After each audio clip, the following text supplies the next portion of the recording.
Perkenalkan, nama saya Elizabeth Joy Hendrik dari jurusan PG PAUD dengan NIM 858457304. Kali ini saya akan mempresentasikan tugas 3 dari filsafat ilmu. Yang pertama, tentang makna pilar dalam konteks pendidikan.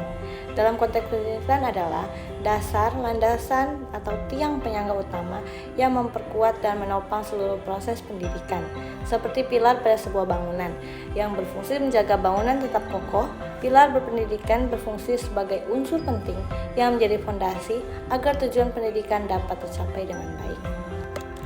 Dengan demikian, pilar pendidikan dapat diartikan sebagai prinsip-prinsip atau komponen utama yang keberhasilan sistem pendidikan seperti kurikulum, pendidik, peserta didik, lingkungan belajar, pendidikan yang menjadi dasar pelaksanaannya.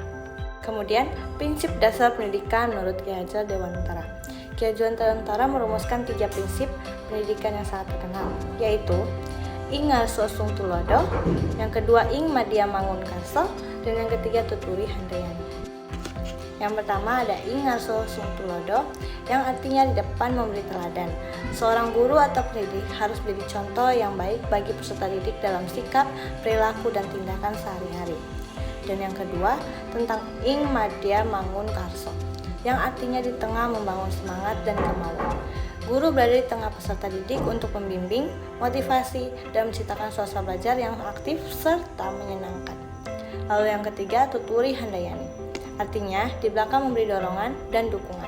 Guru di belakang memberikan kepercayaan kepada peserta didik untuk berkembang secara mandiri sambil tetap memberikan arahan dan bantuan jika diperlukan. Lalu maknanya dalam pendidikan, peran guru tidak hanya pengajar, tetapi juga sebagai teladan, motivator, pembimbing, dan pendukung peserta didik.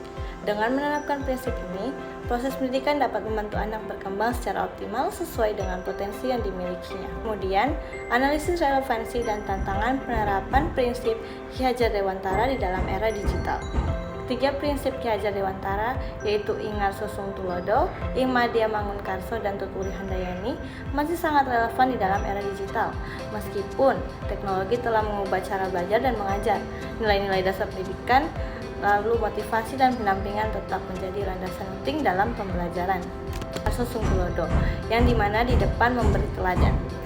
Maksudnya, di dalam pembelajaran daring, guru tetap menjadi teladan bagi peserta didik melalui sikap, etika, komunikasi, kedisiplinan, dan penggunaan teknologi yang bertanggung jawab. Guru dapat menunjukkan cara menggunakan internet secara bijak, menghargai hak cipta, serta berperilaku sopan dalam komunikasi digital. Yang kedua, Ing Madya Mangun Karso, di tengah membangun semangat. Dalam pembelajaran digital, guru berperan sebagai fasilitator yang membangun motivasi belajar peserta didik. Guru dapat menggunakan berbagai media interaktif seperti video, kuis daring, permainan edukatif, dan diskusi virtual untuk meningkatkan keterlibatan siswa. Tuturi Handayani, artinya di belakang memberi dorongan. Yang maksud di era digital memungkinkan peserta didik belajar secara mandiri melalui berbagai sumber belajar online. Di sini guru berperan memberikan arahan, dukungan, dan umpan balik, sehingga siswa mampu mengembangkan potensi dirinya secara optimal. Selanjutnya, relevansi terhadap literasi digital. Prinsip Ki Hajar Dewantara mendukung pengembangan literasi digital yang sangat dibutuhkan untuk saat ini. Guru tidak hanya mengajarkan penggunaan teknologi, tetapi juga membimbing peserta didik agar mampu untuk mengakses informasi secara cepat, menganalisis dan mengevaluasi informasi secara kritis, menggunakan teknologi secara etis dan juga bertanggung jawab, dan terakhir menghindari penyebaran hoaks dan informasi yang tidak valid. Tantangannya adalah masih adanya kesenjangan kemampuan literasi digital antara guru dan juga peserta didik, serta resiko penyalahgunaan teknologi. Lalu relevansinya terhadap karakter peserta didik.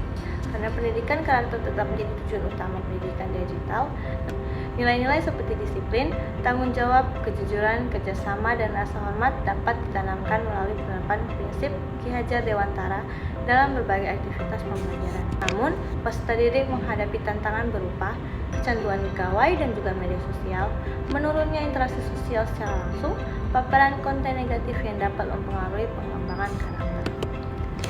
Kemudian, relevansi terhadap peran guru. Peran guru digital tidak lagi hanya sebagai penyamai informasi, tetapi sebagai fasilitator, motivator, pembimbing, dan juga teladan. Guru membantu peserta didik mengembangkan kemampuan berpikir kritis, kreativitas, kolaborasi, dan juga komunikasi yang dibutuhkan pada abad ke-21. Yang terakhir tentang refleksi. Pilar pendidikan Ki Hajar Dewantara masih sangat sesuai untuk mengatasi masalah pendidikan saat ini. Guru perlu menjadi contoh yang baik bagi siswa, membimbing dan memberi semangat saat belajar, serta memberikan dukungan agar siswa lebih belajar, percaya diri, dan mandiri. Itu sama seperti prinsip 3 dari Ki Hajar Dewantara. Dengan menerapkan ketiga pilar tersebut, pendidikan tidak hanya mengajarkan pengetahuan, tetapi juga membentuk karakter, tanggung jawab, dan kemampuan siswa dalam menghadapi perkembangan teknologi, serta tantangan kehidupan di era modern. Sampai di sini penjelasan saya tentang makna pilar dalam konteks pendidikan. Terima kasih.